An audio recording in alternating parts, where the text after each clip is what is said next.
Alright, this is Isaac Clarke from the winter quarter of 2019 of Computer Science 110 with Mr. Wellman. And this is Quiz 2, Part 2, Question 3. So we're going to import a turtle program, then make a window for that turtle. Then Ben is going to be the turtle that we're calling. Then we're going to define a function, which is going to draw a square with argument t, which is turtle. And it's going to draw a square.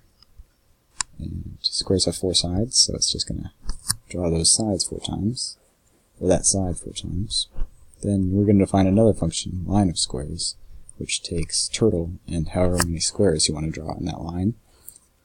And that involves drawing a for loop in range squares, which just means that it's going to draw, or it's going to repeat these instructions, however many squares you input.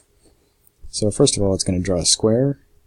And these location, or these movement functions are just to put the turtle in the position to draw another square. So I guess and the square number is going to be 3. So I guess let's run that. So you see, it starts right here, draws the 4 sides, then it gets in position to draw another square. And that's how it works.